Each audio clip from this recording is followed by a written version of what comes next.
Fala galera, Mindset Cria aqui pra vocês. Bom dia, boa noite, eu não sei que hora vocês estão vendo esse vídeo, mas vamos fazer uma análise aqui do Bitcoin rapidinho. O Bitcoin ele estava seguindo esse caminho aqui, certo? Fazendo essa linha de tendência, perfeito. E ele rompeu essa linha de tendência para baixo. Nesse rompimento aqui, ele tende agora a fazer estes caminhos aqui. Ele primeiro vai testar aqui, certo? Ele vai fazer um teste bonitinho no 28, certo? Ontem ele chegou bem próximo disso. Ele encostou aqui no 29 e voltou. Isso foi um bear trap muito bonito. Mas eu não creio que esse bear trap ele vai ter força para segurar o mercado. Eu acredito que esse teste aos 28 ele vai acontecer. E é aí que a gente vai ver, de fato, o que o mercado quer, certo? E vamos lá. Nessa situação, eu quero mostrar 3 indicativos para vocês, matemáticos, certo? O primeiro deles é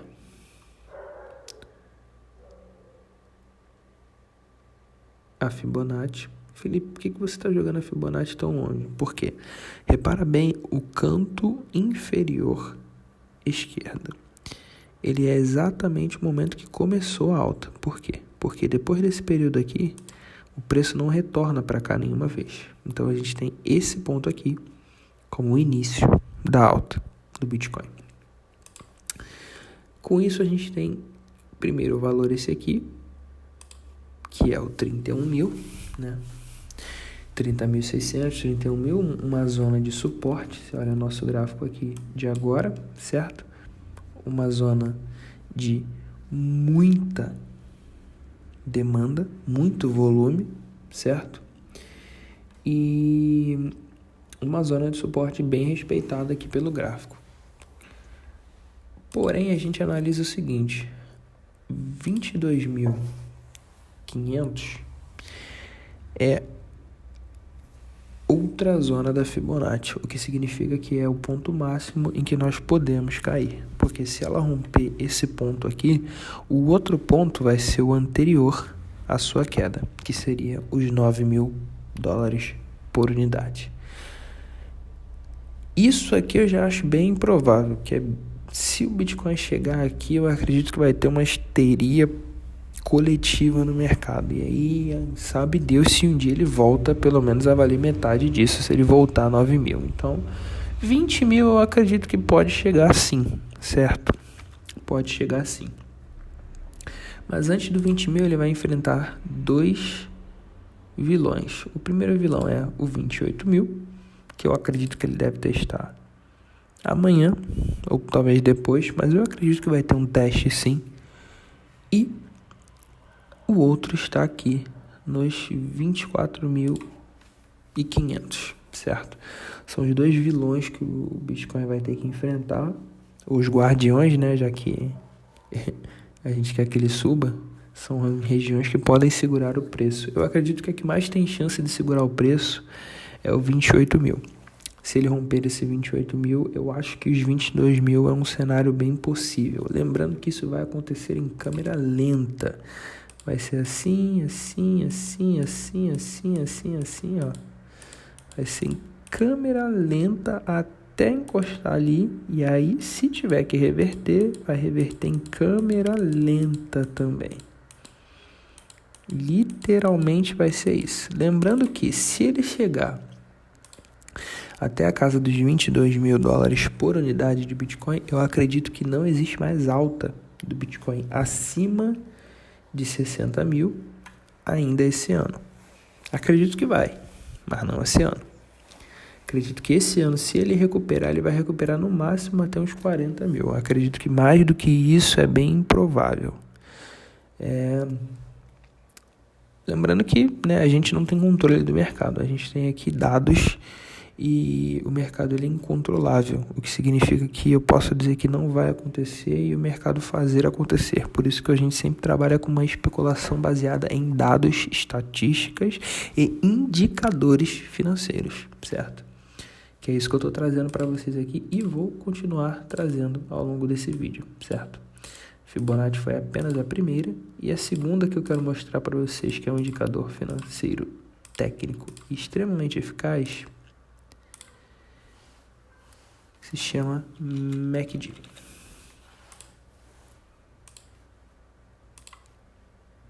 O MACD, ele está dessa forma aqui, mas a gente tem um pequeno problema aqui que eu vou mostrar para vocês. O MACD, ele está apontando para baixo. Essas duas linhas aqui indicam a tendência está de queda. O histograma logo acima também indica uma tendência de queda. O MACD ele é muito bom para identificar tendências, identificar o momento do gráfico, certo? E no momento, os dois estão apontando para baixo, o que significa queda. Porém, ele não está apontando diretamente para baixo. Ele está apontando assim, ó, mais numa diagonal. O que significa que é uma queda em câmera lenta, certo? Por consequência, no gráfico de semanas, a gente tem uma queda mais violenta, certo? Aqui o pavio ele está mais para baixo ainda, porém ainda em queda. Isso aí por mais que o histograma aqui embaixo já tenha atingido seu fundo, e agora o momento que nós estamos vivendo, ele está acima do fundo do histograma de queda, o que também indica reversão, ainda é um período de queda. E qualquer coisa pode ser revertida aqui neste momento, certo? O nosso ponto aqui está no gráfico de meses, porque o gráfico de meses, por mais que o pavio esteja para baixo, um dos pavios, que seria o MAC, o pavio de sinal não está para baixo, ainda está para cima. O que isso quer dizer, Felipe? Bom, quer dizer que os índices eles estão conflitando entre si. E se eles estão conflitando entre si, ainda existe uma tendência de reversão a ser confirmada ou descartada pelo gráfico. Porque o gráfico de dias adotou queda, o gráfico de semanas adotou queda, porém o gráfico de meses não adotou queda. Então, se o gráfico de meses não adotou queda, significa que essa reversão ainda pode acontecer. Quando todos os gráficos adotarem a mesma linguagem, aí beleza, queda e queda 20 mil, partiu. Até esse momento acontecer, ainda podemos ver uma reversão sim, certo? E aí a gente tem o seguinte também, a gente tem um outro, deixa eu fechar o MACD, vou voltar para o gráfico de dias. A gente tem um outro que é o RSI. Esse aqui é bem mais conhecido, certo? E ele mostra a mesma coisa. A gente tem aqui no MACD uma tendência entre 30 e 50. Entre 30 e 50 é uma tendência de baixa. Entre 50, a gente vai voltar aqui, ó, na alta, naquele momento bonito que a gente viveu. Entre 50 e 70 é um momento de alta. O que rompe, para isso, o mercado faz questão de trazer de volta. Rompeu para cima, todo mundo vai vender até trazer de volta. Rompeu para baixo, todo mundo vai comprar até trazer de volta, porque isso é normal, certo? Que entra na zona de sobrevenda e sobrecompra. Então, a gente se atém só à zona entre 70 e 30, porque é onde a nossa análise fica. Nesse momento, o gráfico ele está preso na zona entre 30 e 50, formando para a gente um momento de queda, beleza? No gráfico de semanas, a gente tem a mesma coisa. Claro que no gráfico de semanas a gente entrou agora, certo? Na zona entre 50 e 30. Já começou uma oscilação aqui, mas leve ainda. Ele entrou agora, mas já entrou na zona de baixa.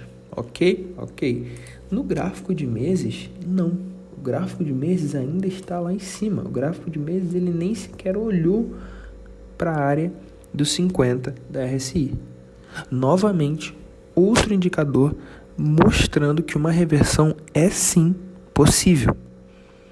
Mostrando que, por mais que o momento esteja de baixa, ainda pode acontecer uma mudança. E aí é onde eu digo para vocês a mesma coisa que eu canso de dizer em todos os outros vídeos. Preparem-se para todos os cenários. Prepara para o cenário da alta vir repentina, prepara para o cenário da baixa vir até os 20 mil. Porque aonde o gráfico for, você está bem. Vale a gente analisar o seguinte, ó. Até agora, nós já estamos no dia 20. Não rompemos a mínima, do mês anterior. Também não rompemos a máxima, né? Mais um mês de indecisão. Só que esse mês de indecisão, por não ter rompido a mínima, pode indicar, sim, uma reversão. Claro, tudo vai depender dos próximos dias, porque se a gente romper aqui e vir aqui nos próximos meses, aí realmente a gente confirma a tendência de baixa. Até que isso aconteça, o gráfico ainda pode fazer um movimento de reversão. E aí, dependendo de como você estiver operando, você pode ser pego de surpresa e perder uma quantidade considerável de renda. Então, fica na atividade, certo? E toma cuidado para você não ser uma dessas pessoas que seja pego de surpresa. Valeu? Tamo junto. Essa foi a ideia que eu queria passar. Esses foram os indicadores que eu queria passar para vocês. Eu espero ter sido muito claro e eu espero ter conseguido agregar. Valeu? Tamo junto e até mais.